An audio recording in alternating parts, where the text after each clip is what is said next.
Bienvenidos a nuestro análisis de hoy. Vamos a sumergirnos en un tema que a menudo se pasa por alto, pero es crucial en el mundo de la logística. La gestión de los conductores. El material que hemos estado revisando saca a la luz una paradoja bastante sorprendente. Vemos empresas que invierten millones en camiones de última generación, en tecnología de seguimiento, pero que mes a mes pierden miles de euros. Y la causa no es un fallo del motor, es un punto ciego en la gestión. Las personas al volante, su activo más valioso, se siguen gestionando con hojas de cálculo y archivadores. Claro, y es que ahí es donde para mí está el meollo de la cuestión, ¿no? La pregunta de fondo ¿es esa gestión, digamos, artesanal, basada en la experiencia y el trato personal, el verdadero lastre para la rentabilidad y la seguridad?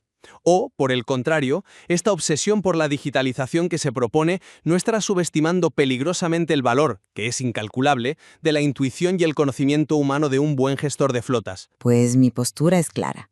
La digitalización y la centralización de los datos del conductor no son una simple mejora administrativa. Para mí, son la palanca estratégica indispensable para blindar la seguridad, para garantizar el cumplimiento normativo y para disparar la rentabilidad. O sea, es un cambio de paradigma que ya no se puede eludir. Y yo, por mi parte, voy a defender que, si bien la tecnología es una herramienta útil, por supuesto, el enfoque que se plantea corre el riesgo de simplificar demasiado un problema que es, en su raíz, un problema humano.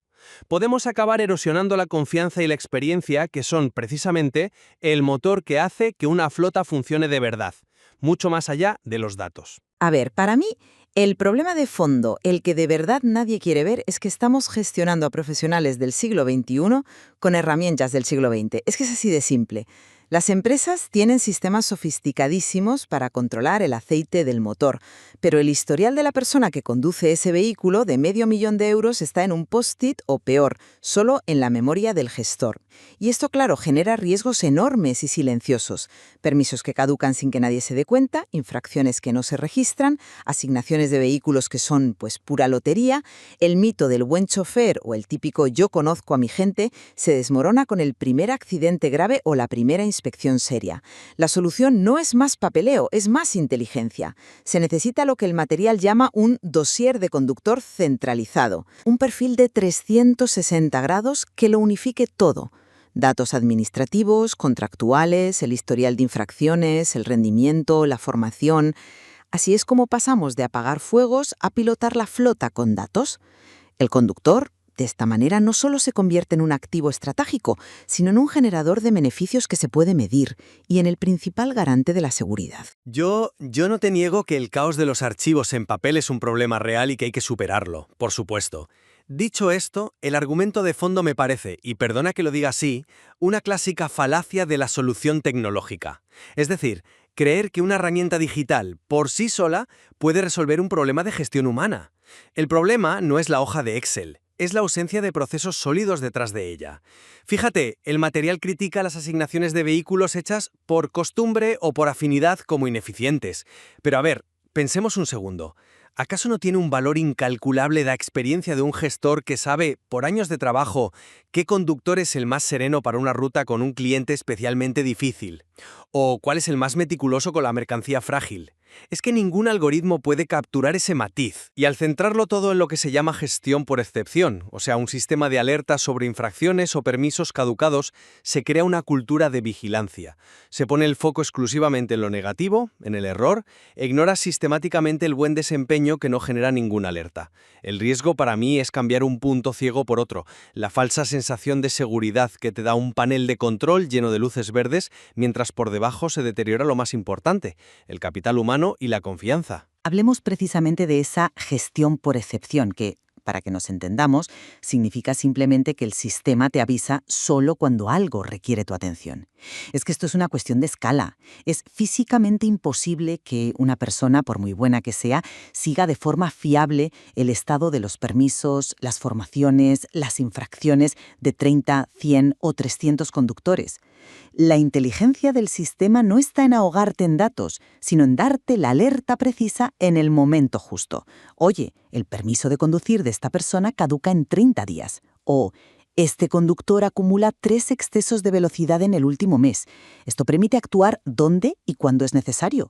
No es vigilancia, es gestión de riesgos inteligente y, sobre todo, objetiva. Se acabaron las discusiones de pasillo sobre si un conductor es bueno o es malo. Ahora tienes datos, tienes hechos. Sí, pero esa objetividad que mencionas tiene una cara B muy peligrosa. Un sistema que solo te avisa cuando algo va mal crea inevitablemente un ambiente de trabajo reactivo y punitivo. La conversación entre el gestor y el conductor empieza a girar únicamente en torno al error. ¿Y dónde queda el reconocimiento? El material menciona de pasada las promociones, pero un sistema basado en excepciones no identifica el potencial. No te va a saltar una alerta diciendo: «Ojo, este conductor lleva 200 entregas seguidas sin un solo incidente y con una valoración excelente de los clientes». Un buen gestor humano sí ve eso. Recuerdo un caso del material sobre un conductor veterano. El sistema lo marcaba con un consumo ligeramente superior a la media. Lo que el sistema no veía, claro, es que ese conductor era el mentor no oficial de todos los novatos, el que se quedaba después de su jornada para ayudarles con las maniobras. ¿Cómo mides ese valor? Para el algoritmo era un coste. Para la empresa era una inversión impagable. Al reducir la gestión a un panel de alertas, deshumanizas la relación y al final desmotivas a la gente buena, que siente que su trabajo bien hecho es completamente invisible. Entiendo tu preocupación por esa cultura punitiva, pero creo que eso es un error de implementación, no un fallo del concepto en sí.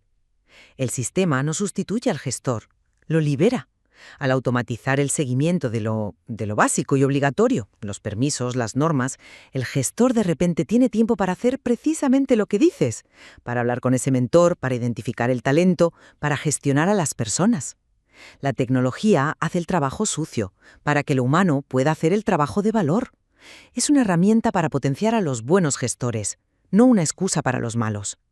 Y esa gestión por excepción que criticas tiene un impacto directo en otra área de ineficiencia que menciona el material, la asignación de vehículos. Vale, vamos a ese punto, pero no estoy del todo convencido de que en la práctica los gestores usen ese tiempo liberado para el desarrollo de personas. Muchas veces, la propia herramienta les absorbe y se convierten en meros administradores de alertas. Pero de acuerdo, hablemos de la asignación. Perfecto. El material es demoledor en este aspecto. Señala la asignación de vehículos como una fuente de costes ocultos brutal, cuando se hace al tuntún o por sensaciones. Una mala asignación, darle un camión de gran potencia a un conductor con un historial de conducción agresiva para una ruta urbana, provoca un consumo de combustible disparado, un desgaste prematuro de frenos, de neumáticos y, lo que es peor, accidentes evitables. Al cruzar los datos del vehículo con los datos de rendimiento del conductor, obtienes una trazabilidad completa. El comportamiento humano se vuelve medible y, por tanto, se puede optimizar. Puedes, por ejemplo, asignar el vehículo más eficiente al conductor con el estilo de conducción más suave para la ruta más larga. No es deshumanizar, es usar la lógica para optimizar recursos que valen cientos de miles de euros. Esa lógica de la optimización es muy atractiva, sí, en una presentación de PowerPoint, pero la realidad operativa es mucho más sucia y compleja. Pongamos un ejemplo muy concreto. Una entrega urgente de alto valor para un cliente clave que amenaza con irse a la competencia. El sistema, basado en datos de eficiencia, te asignará al conductor con el mejor historial de consumo de combustible. Es lo lógico, ¿verdad? Pues un gestor experimentado podría saber que otro conductor, aunque su ficha diga que consume un 5% más de gasoil, tiene una capacidad fuera de lo común para gestionar el estrés y la presión, y es infinitamente más fiable para una misión de ese calibre. El sistema, en su búsqueda de una optimización teórica, puede llevar a una decisión práctica desastrosa. Confunde la eficiencia medible con la eficacia real sobre el terreno. La experiencia del gestor es un dato de altísimo valor que el sistema sencillamente no puede procesar. Pero es que ahí planteas una falsa dicotomía. El sistema no es un dictador. En tu ejemplo, el sistema haría su recomendación basada en la eficiencia, y el gestor, con su conocimiento superior de la situación, la anularía.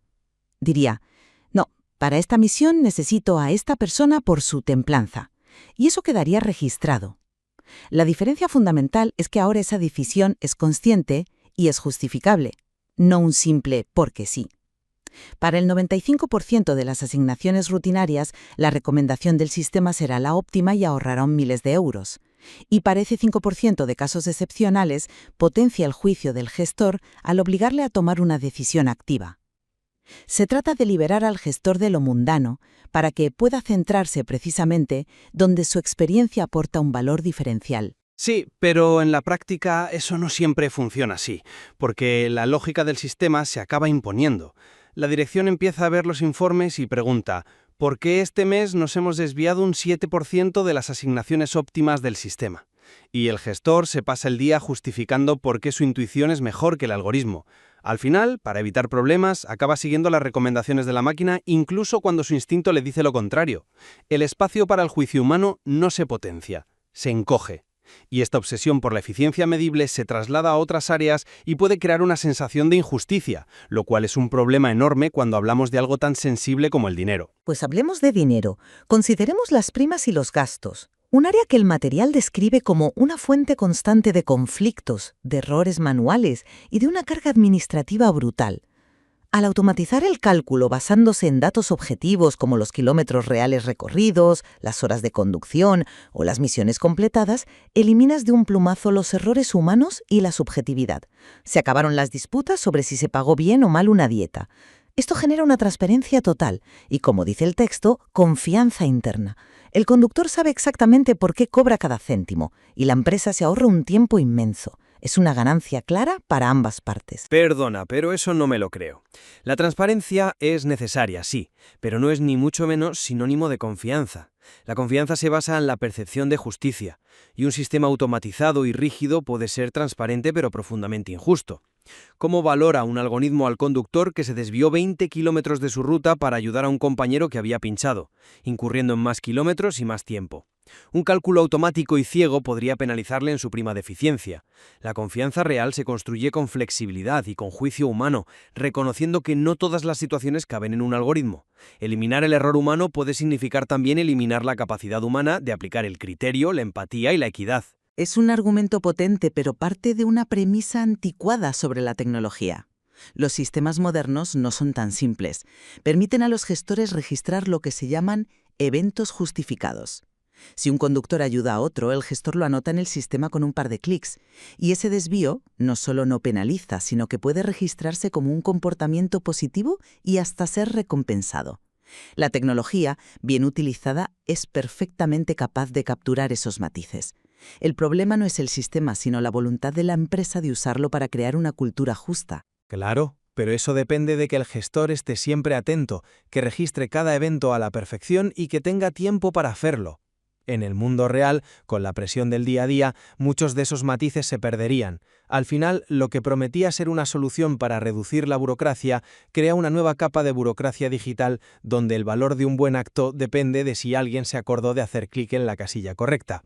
Se sigue de algún modo subcontratando el juicio a la máquina, aunque sea de una forma un poco más sofisticada. En resumen, y volviendo al punto central, mi posición es que la gestión de conductores no puede seguir siendo el eslabón artesanal y débil de una cadena logística que está hipertecnificada. La centralización de datos y el uso de sistemas inteligentes no buscan reemplazar a los gestores, sino darles superpoderes, las herramientas para pasar de la improvisación y la memoria a la estrategia basada en datos. Tratar al conductor como un activo estratégico, cuya gestión es objetiva e inmedible, es la única vía para garantizar la seguridad, la conformidad normativa y, en última instancia, la rentabilidad de la flota. El coste de seguir mirando para otro lado es simplemente demasiado alto. Y en mi parte concluyo que si bien los datos son un apoyo innegable, no pueden ser el único pilar de la gestión. El enfoque que hemos analizado corre el riesgo real de convertir un desafío de liderazgo y de gestión de personas en un mero problema técnico que se soluciona con un software. La clave no está en una elección binaria entre un sistema y una persona, sino en encontrar el equilibrio. ¿Cómo hacer que la tecnología potencie el juicio experto del gestor en lugar de sustituirlo o arrinconarlo? La verdadera eficiencia, la que perdura, reside en una simbiosis que combine la precisión de los datos con la sabiduría, la flexibilidad y la empatía de una buena gestión humana. Está claro que el papel del conductor es absolutamente central para el éxito de cualquier empresa de transporte. El debate de fondo, y lo que este material nos obliga a plantearnos, es cómo gestionar mejor ese talento. Si la respuesta principal está en la sistematización tecnológica para crear una base objetiva y escalable, o si reside en reforzar y confiar en la gestión humana cualificada, es donde nuestras perspectivas difieren. Y es ahí, en ese equilibrio, donde se encuentra el verdadero desafío para todo el sector.